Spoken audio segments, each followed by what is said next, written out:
1990, penning various issues for Marvel, DC, and Archie Comics before co-founding Milestone Media. But if your log has him in I'm known position for number doing a 3, book called The that'd be Question him in number 3, for correct? DC, written by Danny O'Neill. Looking at it, yeah, that face kind of looks familiar. And that number 15 would be my writing. So this is one of the later photos. Hardware, Icon and Rocket, The Blood Syndicate, and many And others. this would, yeah, this is definitely one of the later photos. This is one we had early on. So now I want to go to photo lineup that you wrote as number 1, which is States Exhibit number 76. Can't believe I have to stop the share every time, but.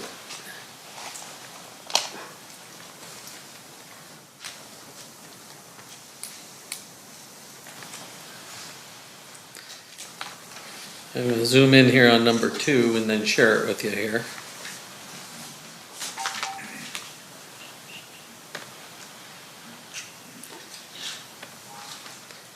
Maybe.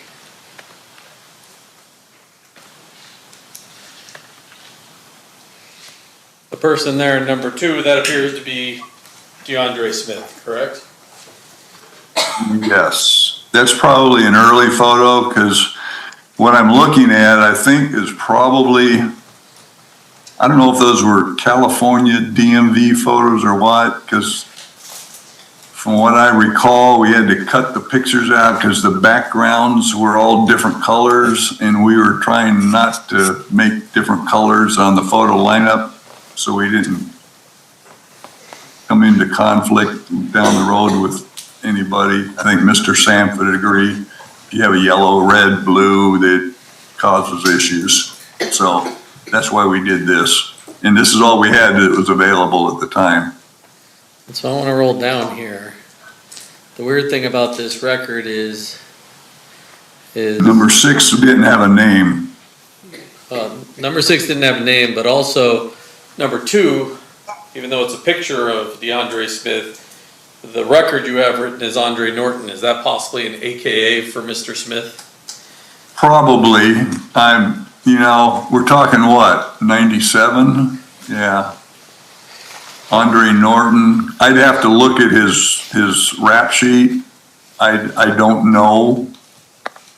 But because there's no ID number over there, that's probably what it is. Because usually if there's an ID number, that's a Metro thing. And DeAndre Smith, whatever, wouldn't have had anything, because I don't think he had a history with Las Vegas. Oops. Now, as I go through each of these photo lineups that you have,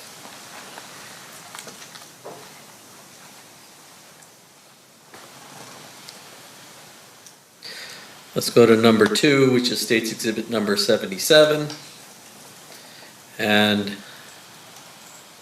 we roll down here. Well, I guess I should share it for you so you know what I'm talking about.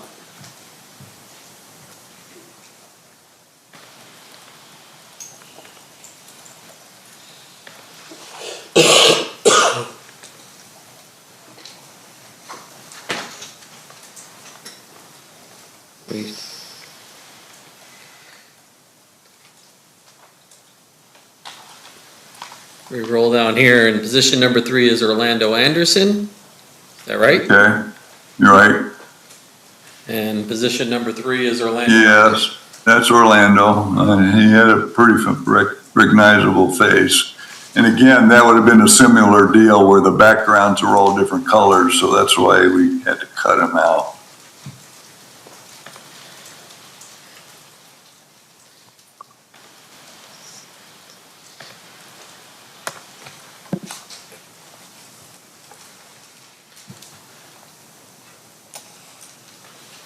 I'm going to share with you 78.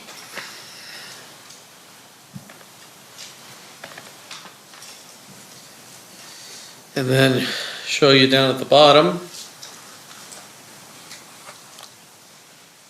Darnell Brim's in position number 1. Yeah, when I saw the picture, it looked like him up in the, something about the faces that kind of remember. Would that be Yeah. Darnell Brim? That would be Darnell Brim. Let's go to number 4.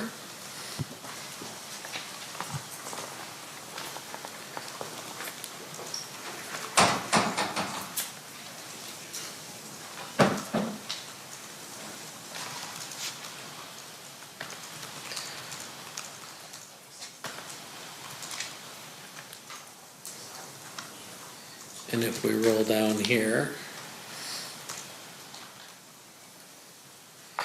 position number 5 would be Jerry Bonds. And if we roll up here, in position number 5, we have Jerry Bonds. Did you know you can heat and cool your New York City and Long Island home in just one bang without using oil or gas?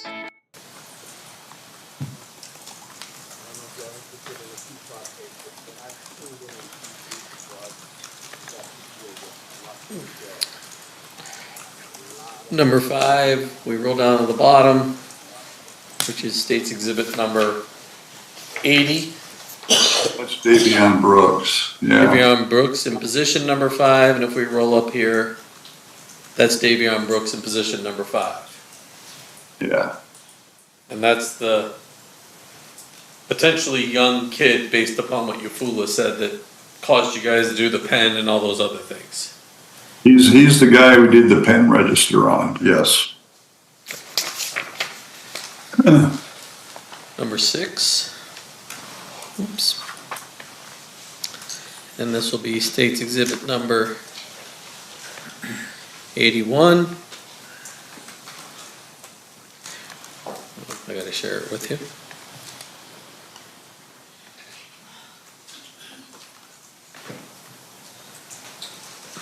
We roll down here. David Keith is in position number 1, and so that would be David Keith. Yes, and the reason we put the tape on there is I think those were probably ID numbers or something, so we were again trying not to create problems with the different booking photos or something. And I don't know if this was a booking thing or a sheriff's card, but we just covered them up to lessen the conflict. You learned during the course of your investigation that Mr. Keith worked at the MGM, which meant he must have a work card, ergo he must have a photo. At a minimum, he had to have a work card, yes.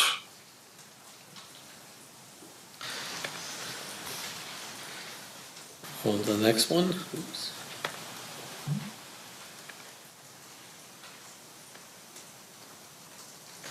Number 82.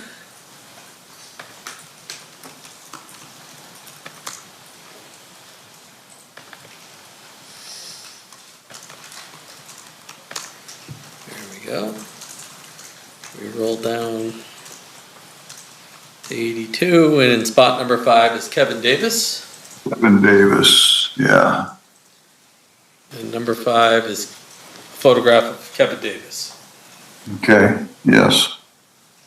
And your understanding is that Mr. Davis, Kevin Davis, is Dwayne Davis's brother.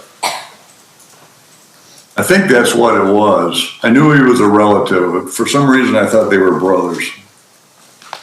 Do you recall a point in time when a .40 caliber Glock was found on Mr. Davis?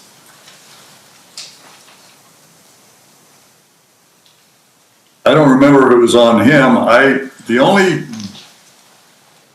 There's 2 firearms that I can recall.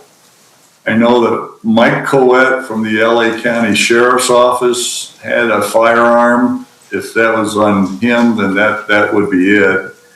He mentioned a Glock 40, and I had him enter those cartridges into what we had was drug fire then. I don't know if they still have it. And then I had our firearms people do the comparison on that. And ultimately, that wasn't your murder weapon.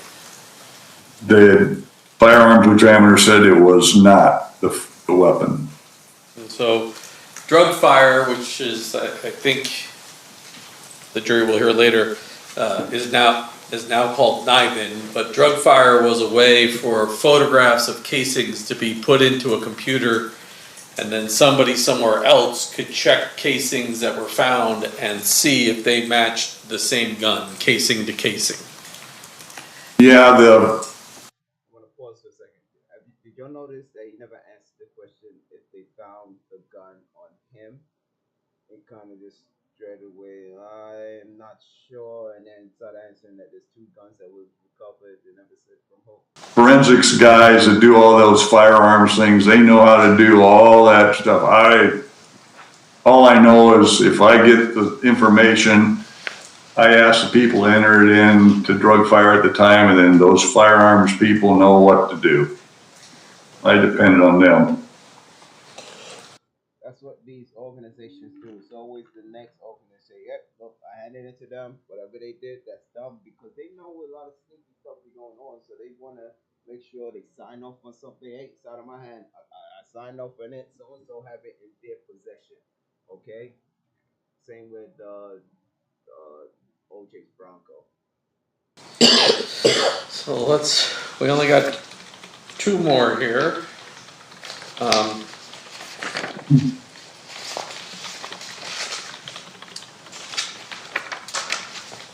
Let's do your number 8, which is gonna be my 83.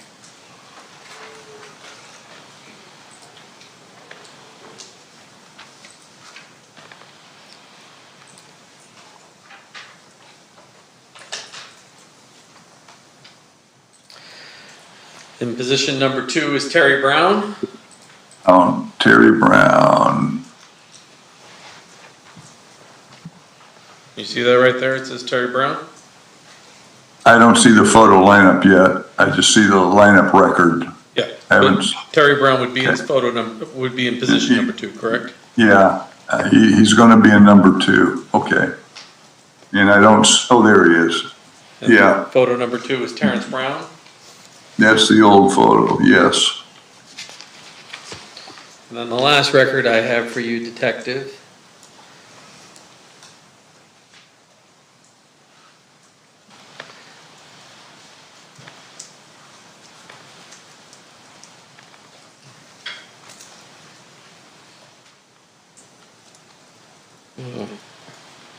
Oh, I have to share my screen with you. Excuse me a second.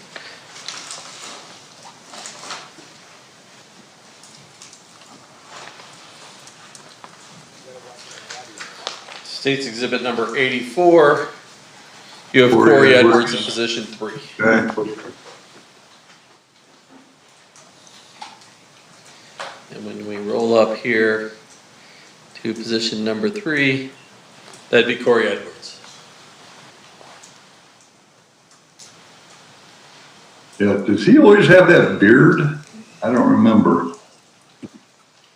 It's been so long, but yeah. Sounds like an honest officer. Okay, he sounds honest, just from his tone of his voice.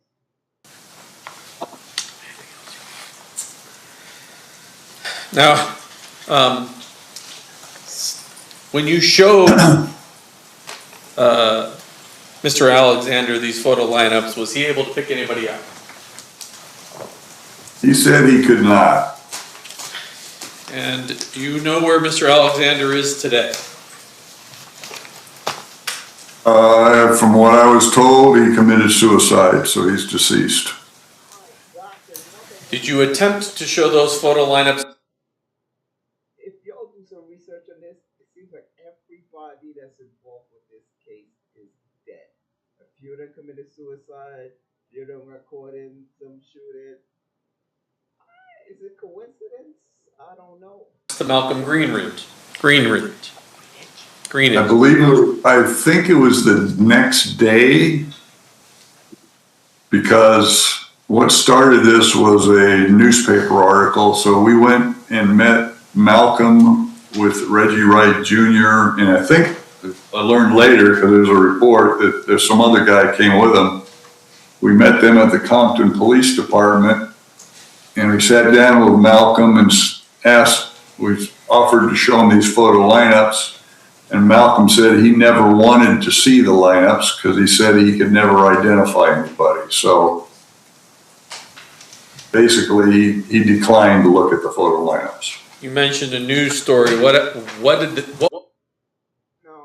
I hope TPD's attorney, which is a public defender, is going to come back and ask certain questions like, you heard how you mentioned, he brought that guy, I mean, what's his name? Reggie Wright Jr. brought that guy over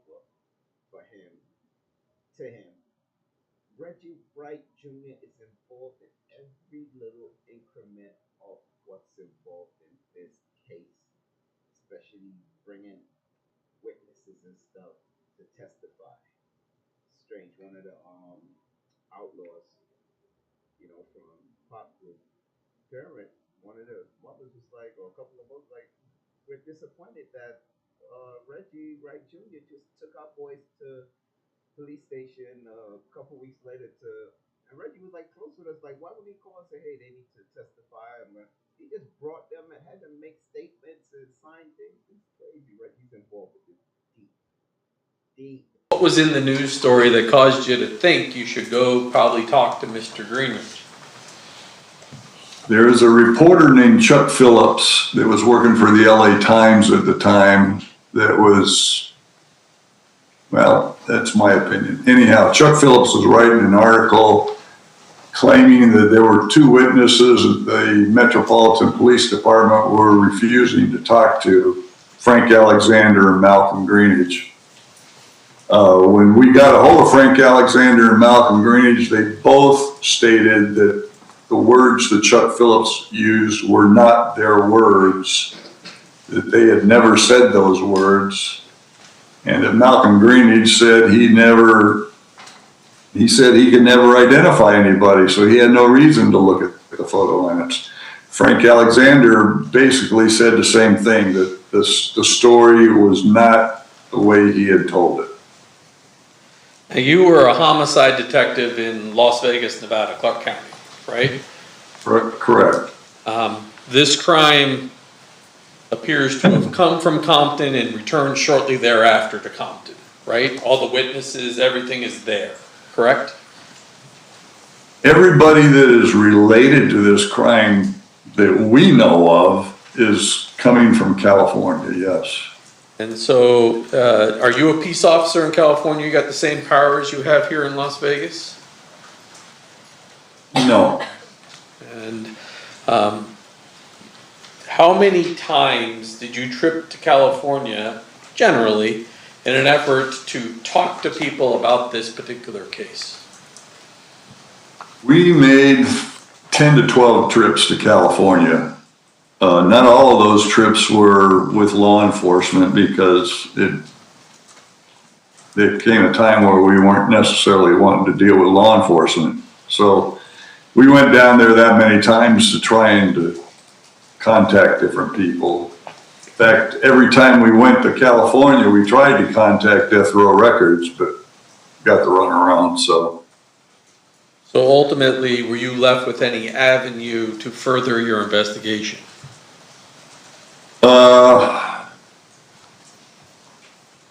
The only thing we ever got was we ended up the revocation hearing for Suge Knight, where I ended up providing a videotape of from the MGM for the DA's office down there. Let me ask you about that. Let me ask you about that. So, Suge Knight, at the time that he is involved in this fight with Orlando Anderson at the MGM, he is on probation, both federal and state probation in California, correct? That's the way it was presented to us, yes. And at that particular hearing, did he call a witness in his defense to claim he was trying to stop the fight? Orlando Anderson was subpoenaed as a witness for Suge Knight, yes. And did he testify that Suge Knight was trying to help him, not hurt him? Orlando Anderson apparently, because I wasn't allowed in the courtroom, but apparently. Experience Brazil with a journey designed just for you. handcrafted tours, expert-led adventures, immersive experiences, luxury. The videotape that disputed that testimony at that revocation hearing?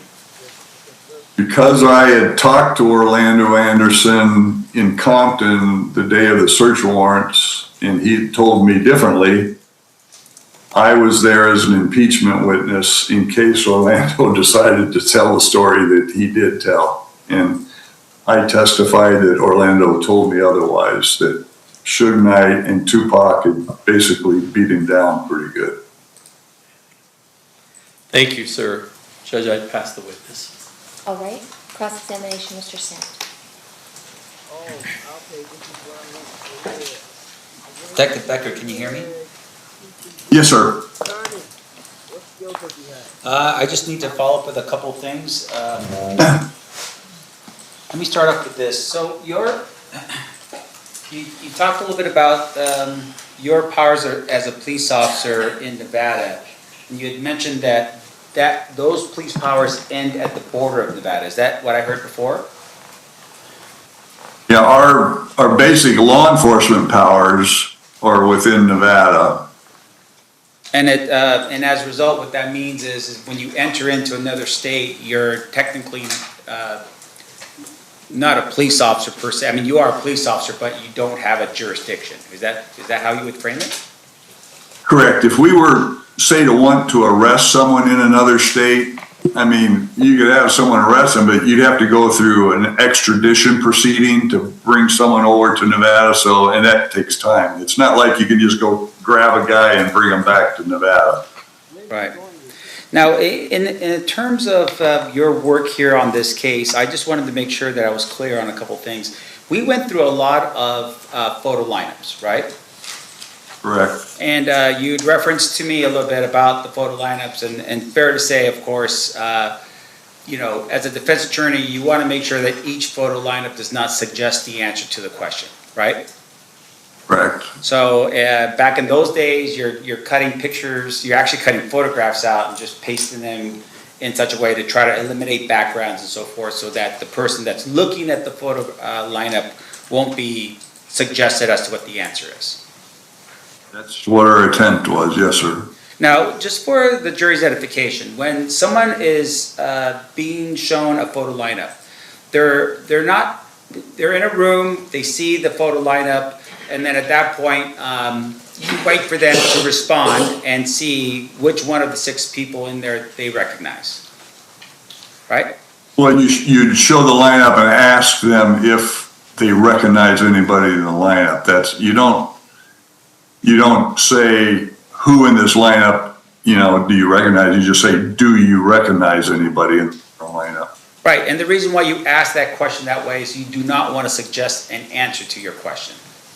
Or correct. You don't want to try and make them lean towards anybody in particular. right, because there are instructions that are part of those photo lineups that say there may not be a person at all that we're interested in the 6 people that we present to you, right? You could have a photo lineup with nobody in it that you would have as a target. Fair? That's a fair statement, yes, sir.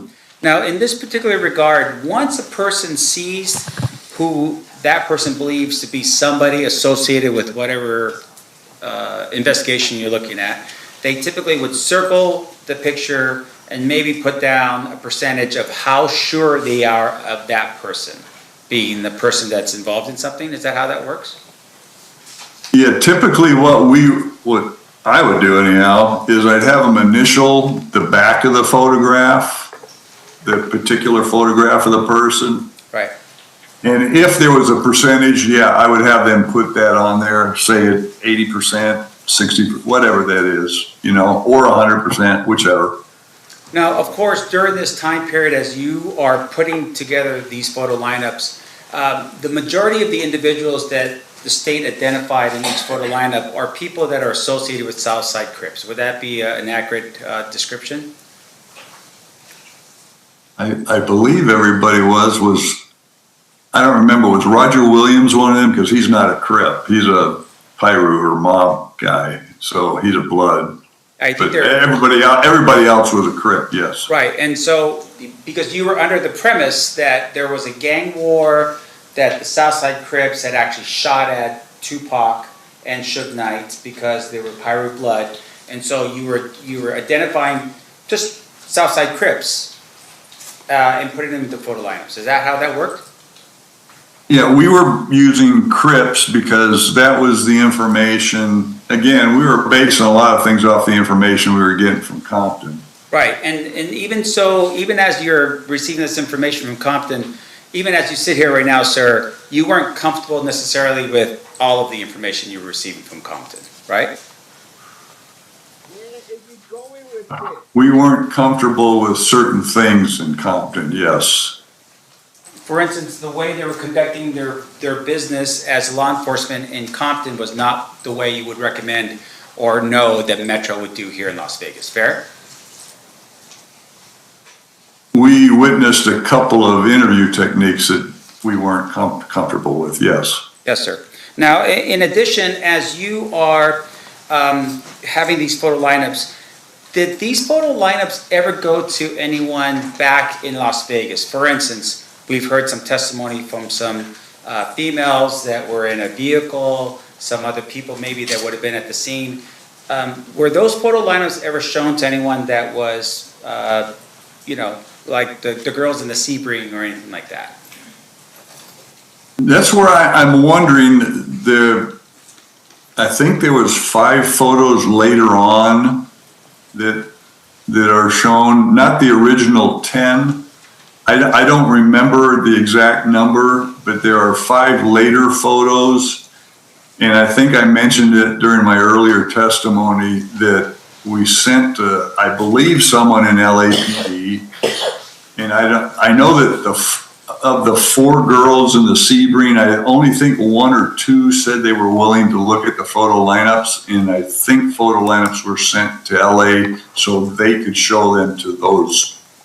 And do you 1 or 2 recall? girls, Do you yes. recall what the results were of those photo lineups being sent to the girls in LA?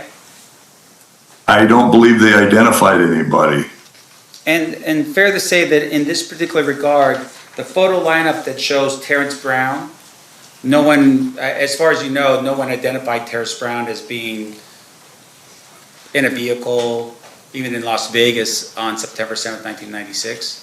Yeah, if Terrence Brown was in one of those photo lineups, then he wasn't identified, correct? How about DeAndre Smith? Was he ever identified by anybody in a photo line, and his photo lineup as being present in Las Vegas, Nevada on September 7th, 1996? I don't recall anybody being identified in a photo lineup. Okay. Now, in addition to that, sir, your testimony was that you were the primary detective on this case originally. Myself and Mike Franks, we didn't really have a lead, but yeah. All right. You drew the short straw, basically, on this one, right? I guess I'm the guy that's name is all over everything, but yeah. Well, congratulations. Let me ask you this question, though. As a police officer, did you write reports of all of your activity that you did during the course of this investigation? Anytime we did something, I did an officer's report. I know Mike Franks did several reports too, yes. And would there ever be a time during the time that you were handling this investigation that you would have chosen not to have written a officer's report?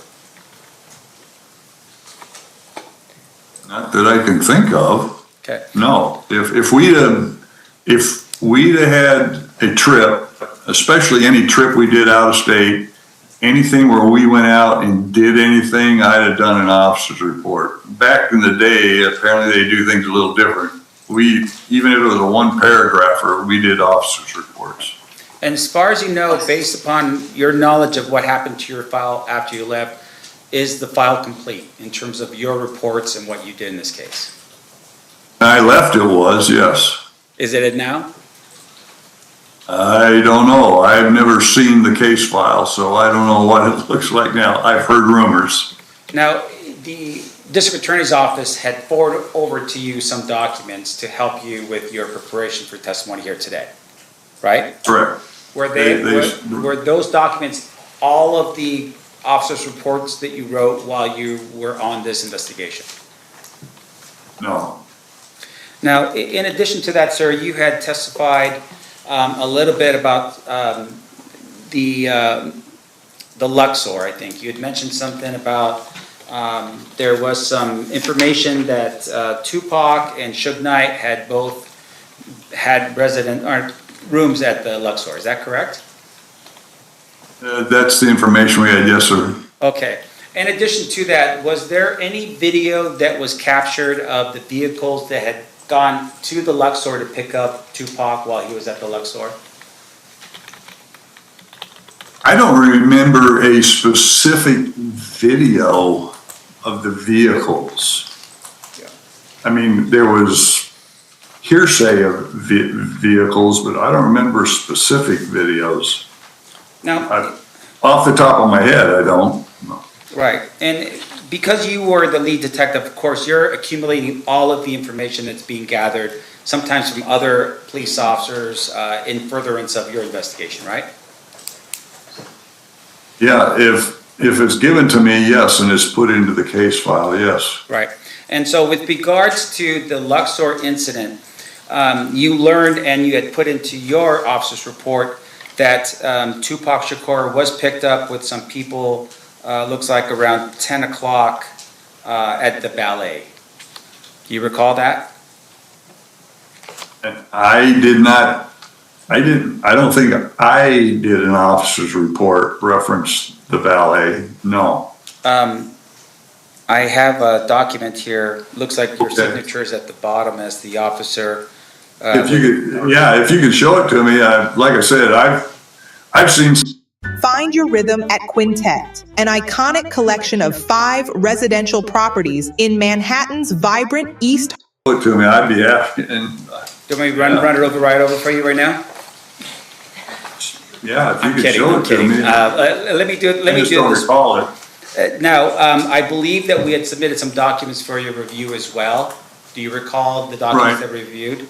I remember, because I remember you showing me a document from LA that I didn't remember too, so. Right. But it's This been a would- while, so. This would be titled the Murder or Attempt Murder Supplement. Do you recall that document?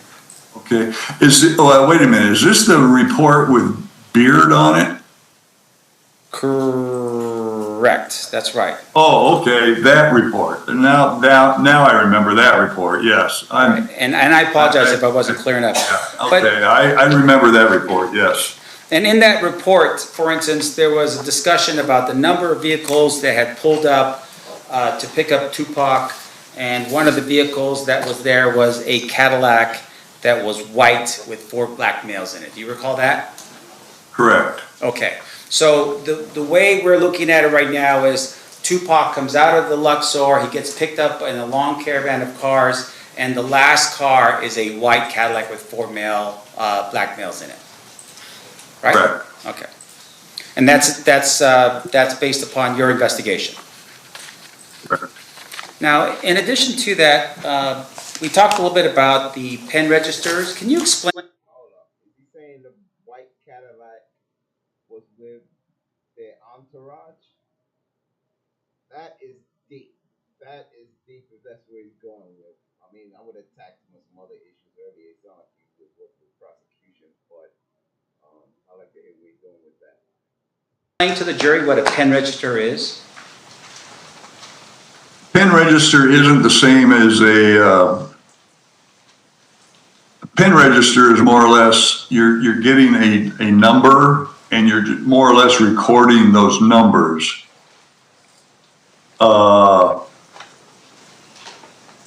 It's not quite the same as you're recording phone calls and listening to them, where in that particular case, you actually have people in a room and they're actually listening to calls, and if the call is not pertaining to your investigation, you're supposed to turn it off and not listen to it. It's something that's not pertaining to it.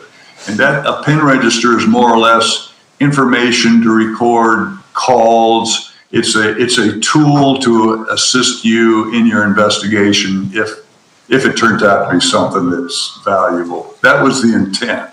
Right. When we did the pen register, we never got to do it because we did the pen register. You have to file it with the county, and lo and behold, the next day it was in the newspaper. So basically, it was a waste of time.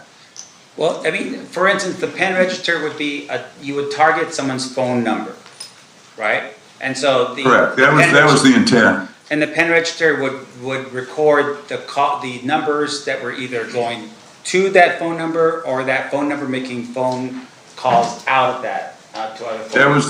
That was the intent. Now, in this case, can you tell us, for instance, what Keefe D's phone number was at that particular time? I couldn't tell you, no. And with regards to the phone records that we had received, there were some numbers that were either from the Monte Carlo, and I don't know if it was from the Luxor, but do any of those phone numbers register back to a pager? Because this is 1996, right? So it's got to be a pager or maybe, I don't know. I don't know what was around 1996 besides the pager. I believe those phone numbers were actually the phone numbers to the hotels themselves. Right. And so outside of that, we don't have any fact that Keefe D's pager or phone number was either dialed to or received in from either the Luxor or the Monte Carlo is what's been shared here today, right? Not on those calls, sir. Now, in addition to that, you had mentioned as well the search warrants that occurred in Compton. Now, these search warrants that occurred, fair to say that they also, they were doing these search warrants to try to retrieve firearms to help quell or to suppress any potential violence in Compton. Is that the reason or purpose for those search warrants? I don't know what, it was their search warrant. I can't tell you what the purpose, other than my understanding was there was an arrest warrant for Orlando Anderson. All that other stuff, that's Compton's thing. Yeah. It was their search warrant. And in terms of that search warrant, did you ever see the results, or was Keefe D's house or residence in Compton searched as well?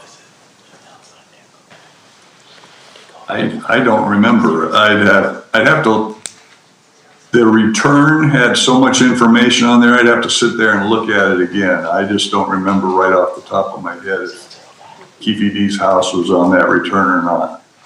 No worries, sir. And in terms of your investigation, did you ever have to deal directly with Reggie Wright Jr.? The only face-to-face, and it would have been brief, would have been at Compton when he brought Malcolm Greenidge in, but I don't think there was any talk. And the reason we probably didn't talk to him was because his dad was a lieutenant at Compton.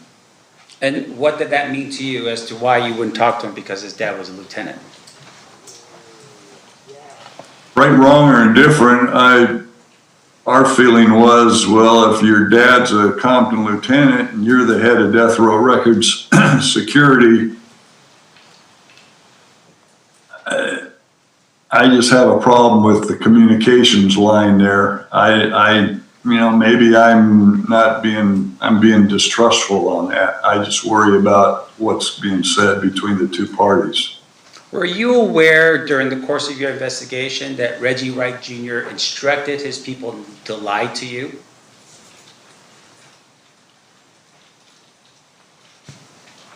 I was told later on by Frank Alexander that he said that, yes.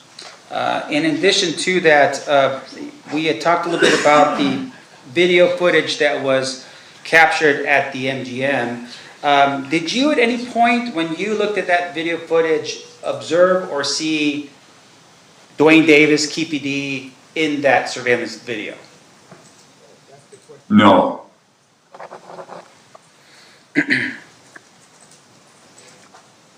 And then finally, your recollection is, so you wake up in the morning, you get the call, you arrive on scene, and when you get there, you had said, and this might be a an old Nevada scene, but everyone skedaddled before I got there. You remember saying something like that? Did you, during that time period, ever observe a white Cadillac sitting there waiting for somebody inside to talk to either yourself or any other police officers about what happened at the scene? No.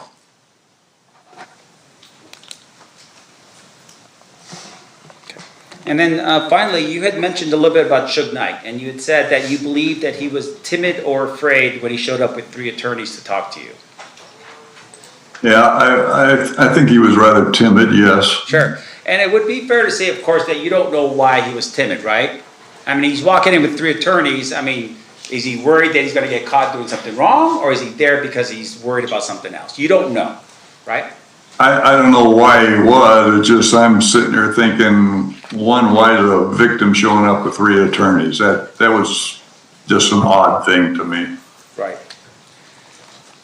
Thank you, sir. I have no further questions.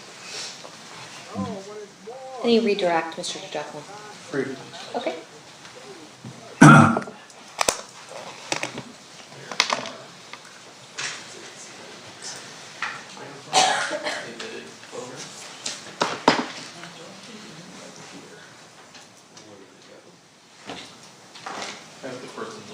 Of course.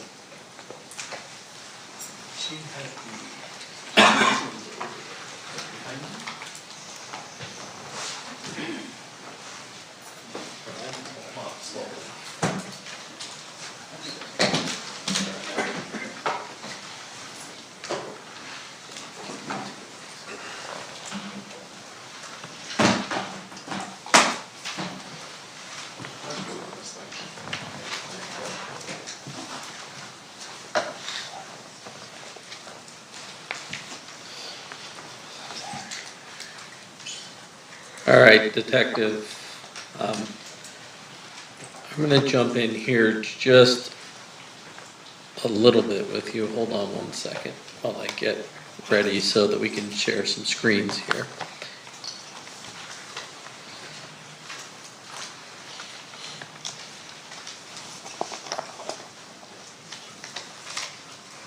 And of course,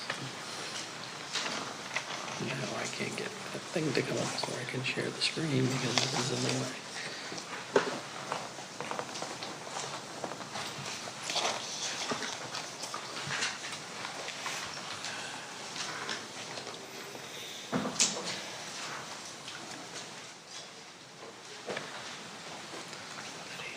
Where the hell is my Zoom? There it is. I found it. Here we go. I want to start with an aerial that's been admitted as State's Exhibit number 1. I'm going to put it up big for you here. Can you see that? Just a minute. Okay, yeah, now I do.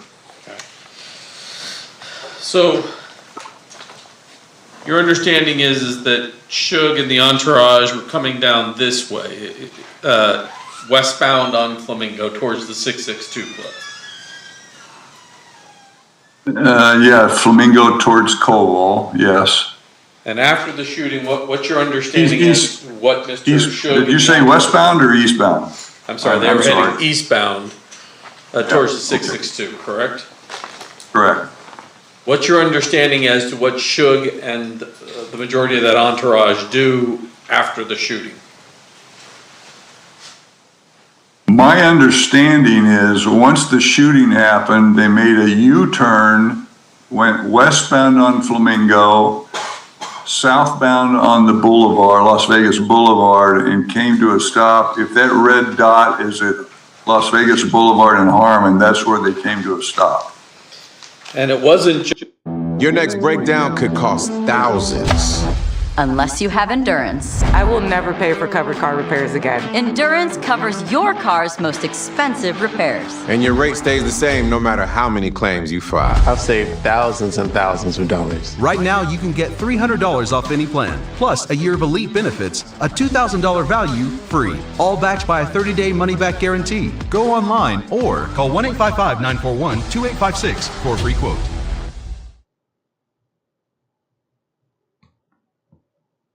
Oh, sorry, guys. if there were other cars there, no one said anything about it. So I don't know how many. I remember the car that Suge Knight and Tupac Shakur were in was there in the intersection. Right. And two of the wheels have been blown out from hitting a curb. The rims were banged up from going over the median there in the middle of the Flamingo. So, and then the entire crime scene would have been taped off by initial patrol officers, correct? Yeah, I remember the street was pretty well taped off from what I recall. And when they put crime scene tape up, they put crime scene tape up around the entire area they're trying to protect. Whether or not the people that were in those vehicles stayed at that location, there are more than one vehicle that's taped off in this scene. Would you agree with that? They should be. They should be taping off a wider area than a smaller area. It's easier to come in than to go out. So this is going to make me kick me back in and out every time, but let's go through this. Well, what I'm saying is, if you're going to tape off an area, you'd rather make it bigger than start smaller, because it's easier to start bigger and close it than to start small and make it wider, because once you've made it small, you got looky-loos, everybody coming in, it's tough to get people out then. Let me tell you something. This officer is so honest. Everything he says is honest. He's choosing no sides. He's just telling the truth exactly how things happened from what he could remember during that time frame. So now I'm going to share this photograph. That's the rear of Mr. Shakur and Suge Knight's vehicle, or at least appears to be, correct? This is at the scene, right? Yes. Yeah, okay, I see the tape in the distance, okay. And then, That's exhibit number 6. okay, is this on the boulevard? I believe the testimony is that this vehicle is Las Vegas Boulevard in Harmon. Okay, I see the black and white up ahead just because I see the reflective from the door. So I'm going to go through exhibit number What's that white car? Well, we're going to go through all of these for you in just a second. Okay. Of course, I got to do this the hard way. So now I'm going to show you number 20.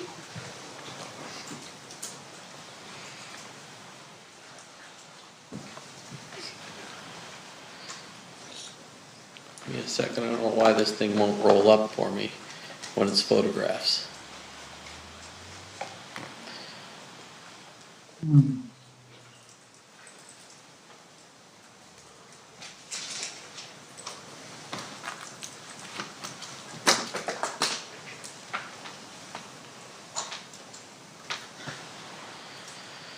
There's obviously a different black BMW that's inside. If you look real close on the right side, the crime scene. Okay. There is 22. Oh, I'm gonna click out of this. I'm guessing that license plate number is on the report, so.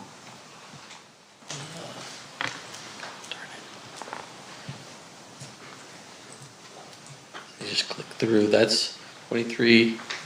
Now we're looking at 24. Share my screen. There's a black Lexus within the crime scene tape. Okay. Stop sharing. So all those cars that are in that line to the side is just regular traffic being going by, I take it. Then within the tape, this is State's Exhibit number 24. There's a silverish Mercedes. Okay. So is Kevin Woods is probably in at least one of these.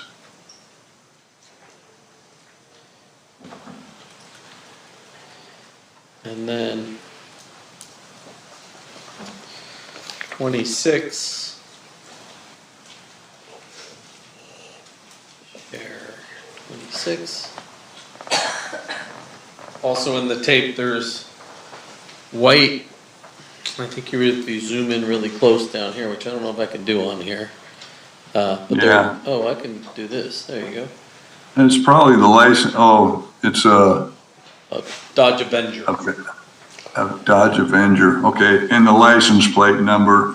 Because I remember on the original crime report, there are license plate numbers on vehicles, and I'd have to look at it to see what they match up to. And then Mr. Sampt asked you questions about going to the Luxor. Okay, You recall those questions? yes, Would it refresh your memory as to exactly what you found out at the Luxor to review that report that you generated? uh-huh. Okay.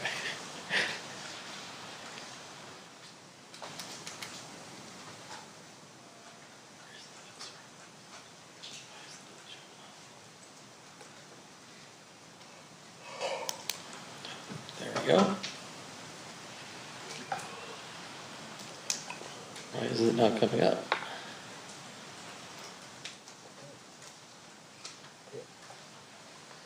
Stop.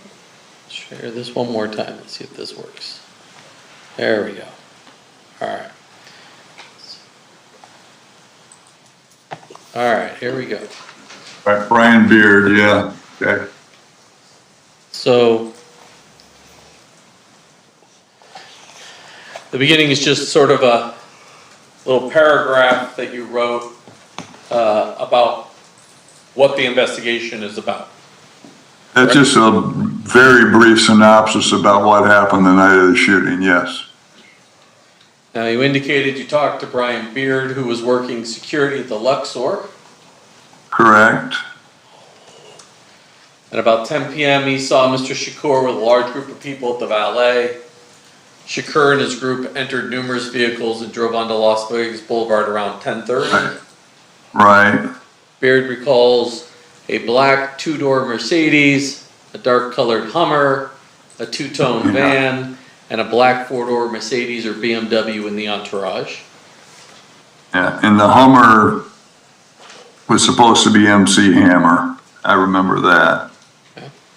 And then you also talked to Angel Zabalza. Right. Zavala. He was working as well. His recollection of the vehicles were there was a white Dodge Caravan, a black BMW or Mercedes, and two other black vehicles. Two white vehicles were also behind the group. Zabalza said he thought the last car was a Cadillac or Buick with four black males, was what he reported. Right. Yeah, correct. Thank you, Judge. I have nothing further. Okay. Any requests? Just real quick, Detective Becker, with regards to that last line, the last line is that the last white vehicle was either a Cadillac or a Buick, right? So the Cadillac was a white Cadillac. Correct. That's the way that's worded, yes. All right. Either a white Cadillac or Buick, yes. All right, no further questions, thank you. Anything else? No. Ladies and gentlemen of the jury, any questions for this witness? Seeing no hands, thank you. You are excused. Have a good day. Thank you, ma'am. All right, state, any additional witnesses for today? Will we approach it? Come on.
All right, we're going to take another 15-minute break while we try to get some Zoom things going.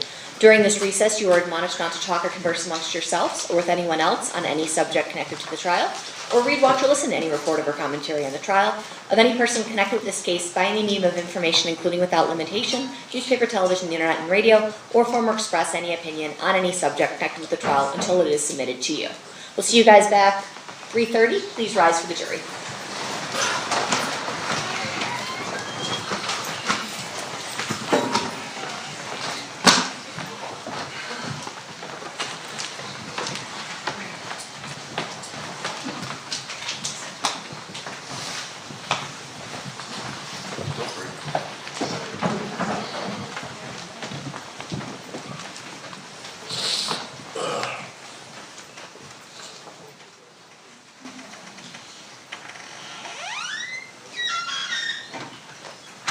We'll be in recess. Thank you, everyone.